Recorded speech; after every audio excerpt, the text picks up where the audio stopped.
Well, hello, friends. We are so glad you're here with us at the Twig, wherever you are watching from. We are glad that you're here with us and that you've showed up.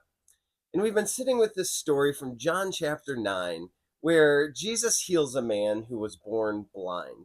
And what's interesting is not just the miracle, but everything that happens after the miracle. That's what's interesting.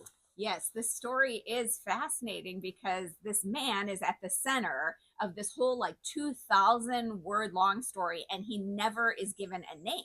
He's just called the man born blind. It's like that's his identity. It's like he's not a person, he's a category, he's a condition, even a theological problem to solve. The disciples in the story, they don't ask about him. They actually ask whose sin caused this. And Jesus basically says, you're asking the wrong question because this is not about blame. It's really about what God is about to do. Yeah. So Jesus heals him, and it's dramatic, mud and washing, the whole thing. And suddenly his life is split into before and after. And we all know moments like that, before and after a loss, or after a diagnosis, or a major change. But here's the twist. This miracle doesn't make everything better. It actually makes everything harder. And this is like the change nobody could handle. That's exactly it. It's like this change, and nobody around him can seem to handle this change that he undergoes. It's like his neighbors do not even recognize him. His parents won't even stand up for him.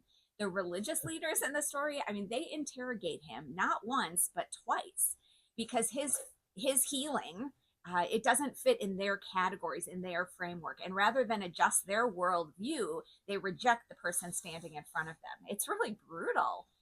The man can finally see, and yet somehow everyone else around him becomes blind.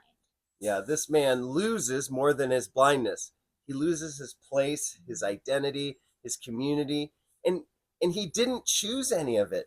And that's kind of a change that's the hardest, the kind you didn't sign up for. And sometimes when you change, the people around you can't keep up.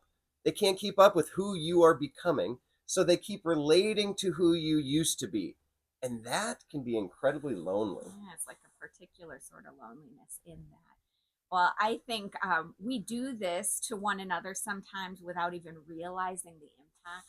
Like instead of being curious enough and brave enough to meet this new person again before me, the person they're becoming, sometimes we try to push people back into their former box. But people change. We're supposed to change.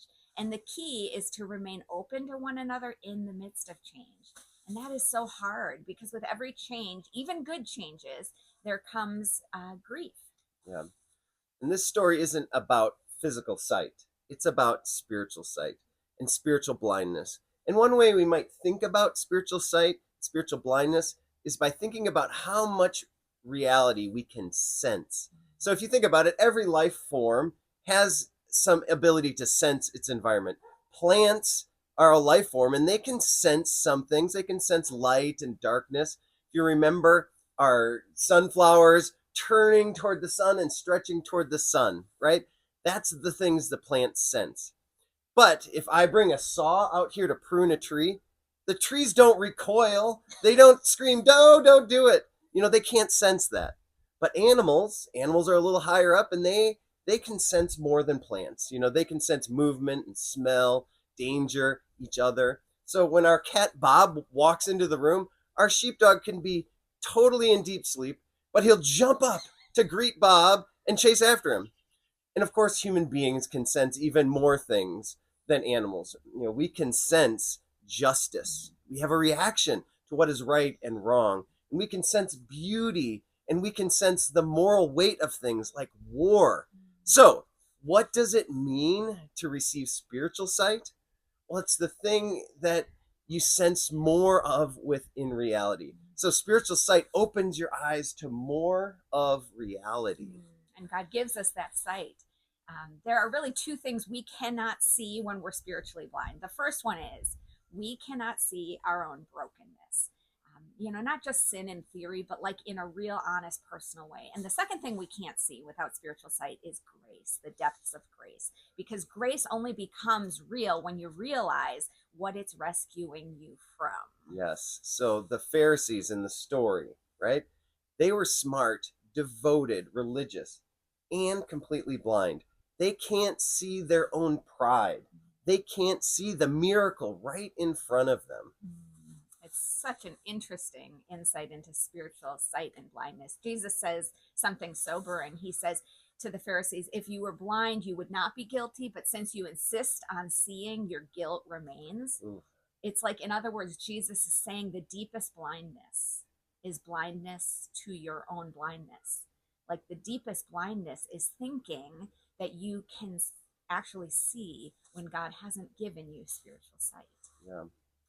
But when God opens your eyes and when you're given spiritual sight, you see these two things at the same time. You see how far more broken you are than you ever thought.